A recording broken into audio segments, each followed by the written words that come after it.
Assalamualaikum warahmatullahi wabarakatuh.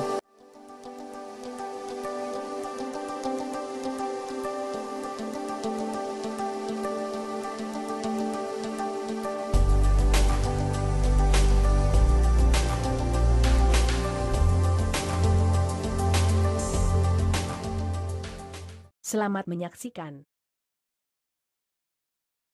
Assalamualaikum warahmatullahi wabarakatuh. Waalaikumsalam warahmatullahi wabarakatuh.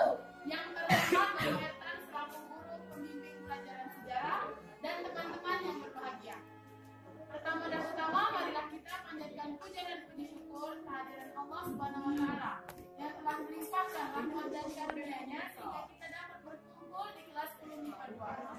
Selawat beriring salam senantiasa kita sanjungkan kepada junjungan kita Nabi Allah Muhammad Sallallahu Alaihi Wasallam yang telah membawa kita dari alam kegelapan ke alam yang terang benderang seperti yang kita rasakan pada saat ini.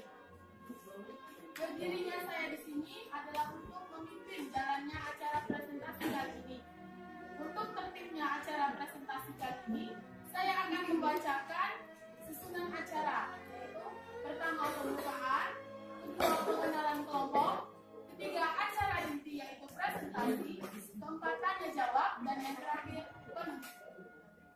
Sebelum memulai presentasi kali ini, marilah kita bersama-sama mengucapkan lafaz basmalah. Bismillahirrahmanirrahim. Selanjutnya acara kedua, yaitu pengenalan kelompok. Perkenalkan, nama saya Nur Azmi Fadri sebagai moderator. Selanjutnya, Perkenalkan, nama saya Fadri sebagai penyaji satu. Selanjutnya,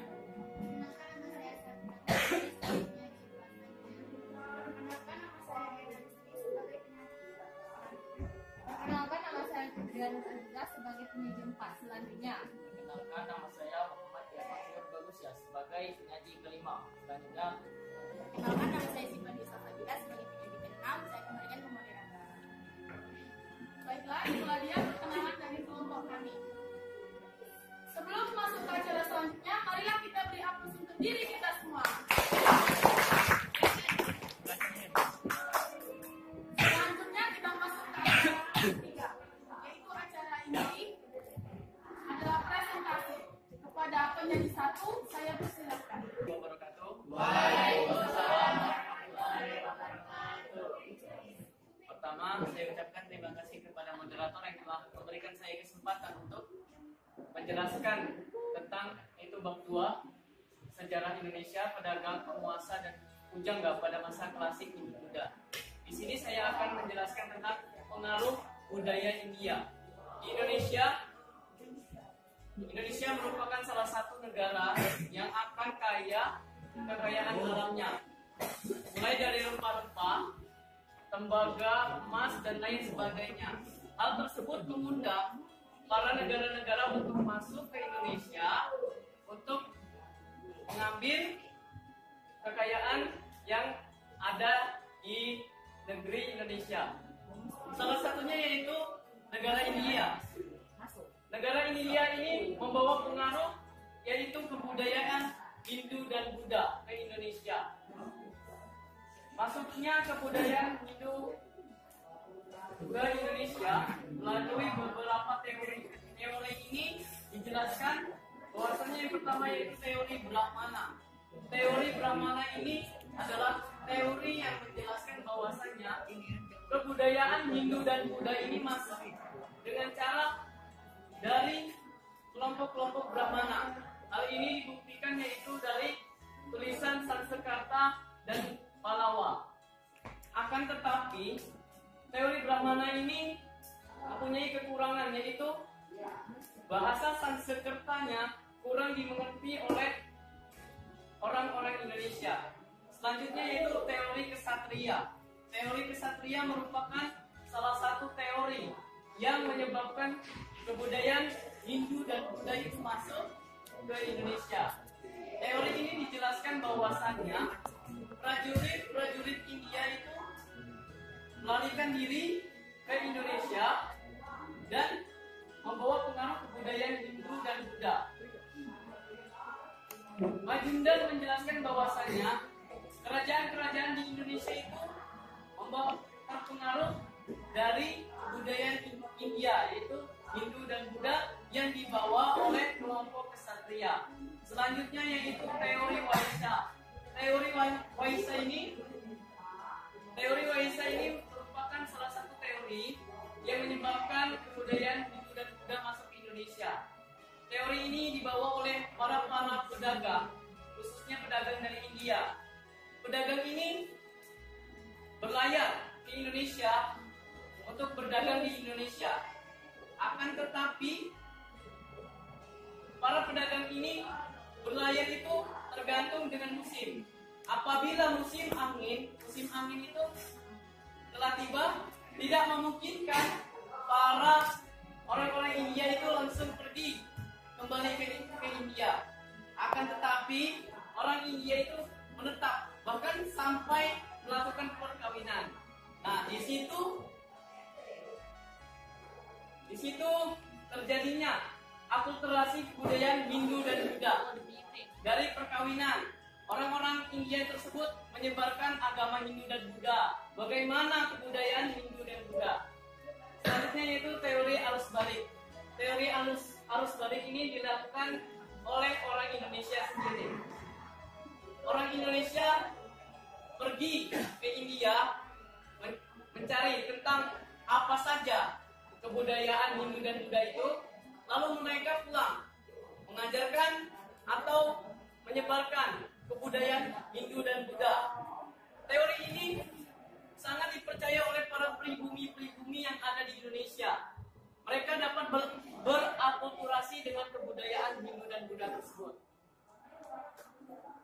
Cukup sekian yang dapat saya sampaikan. Kesimpulan dari masuknya kebudayaan Hindu dan Buddha yaitu bangsa Indonesia dapat berakulturasi dari kebudayaan-kebudayaan tersebut melalui para pribumi-pribumi yang telah menguasai tentang kebudayaan Hindu dan Buddha tersebut.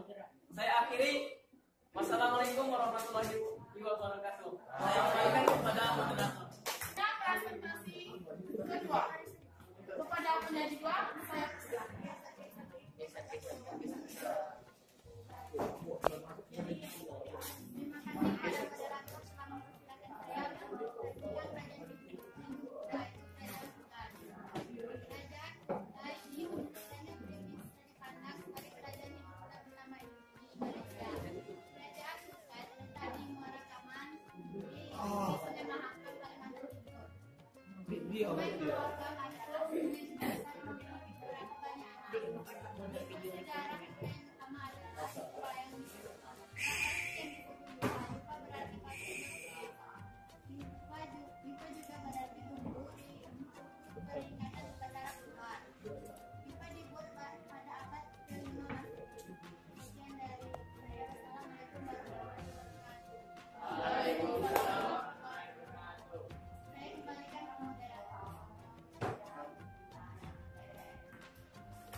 Terima kasih kepada penyaji dua yang telah mempresentasikan tentang kerajaan hutan.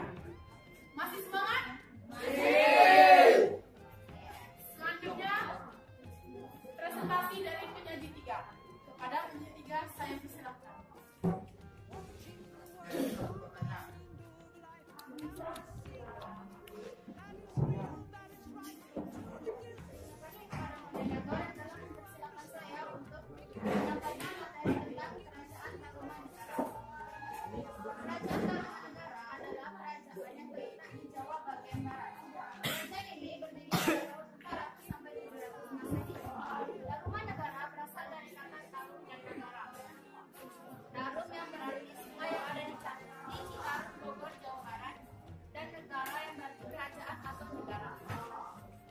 Raja yang terkenal pada masa itu adalah Raja Purnawarman. Raja Purnawarman memerintahkan untuk menggali Sungai Chandrakaka sepanjang 6.112 tombak atau 11 km. Setelah penggalian, Raja Purnawarman menyedekahkan 1.000 ekor sapi kepada kaum Brahmana. Sumber sejarah kerajaan Tarumanegara ialah ditemukannya prasasti di antara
satu, yaitu Rahmat Solik.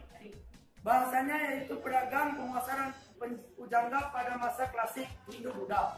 Pertanyaan saya, teori atau pendapat mana yang paling kuat kaitannya dengan masuknya budaya Hindu-Buddha? Coba dijelaskan. Sekian. Waalaikumsalam warahmatullahi wabarakatuh. Terima kasih kepada Aditya Pratama yang telah memberikan saya pertanyaan tentang teori apa yang paling kuat dengan proses masuknya kebudayaan Hindu-Buddha. Menurut saya, teori yang paling kuat dari masuknya kebudayaan Hindu dan Buddha yaitu teori Waisa. Karena mengapa? Rom menyatakan bahwasanya teori ini merupakan salah satu penyebab kebudayaan Hindu dan Buddha itu masuk ke Indonesia karena pedagang yang berasal dari India itu berlayar ke Indonesia. Itu bahwasanya benar. Karena Indonesia itu kan merupakan negeri yang melimpah akan kekayaan alamnya. Lalu pedagang tersebut dikatakan oleh Rom bahwasanya menetap dikarenakan musim. Apabila musim angin, mereka tidak dapat kembali dan mereka menetap di Indonesia. Menetap itu mereka bisa melakukan pernikahan, perkawinan. Dan di situ merupakan hal yang paling kuat dalam teori tersebut. Karena mengapa? Perkawinan bisa menyebabkan adanya akulturasi yang lebih kuat daripada teori-teori yang lainnya. Cukup sekian yang dapat saya sampaikan. Wassalamualaikum.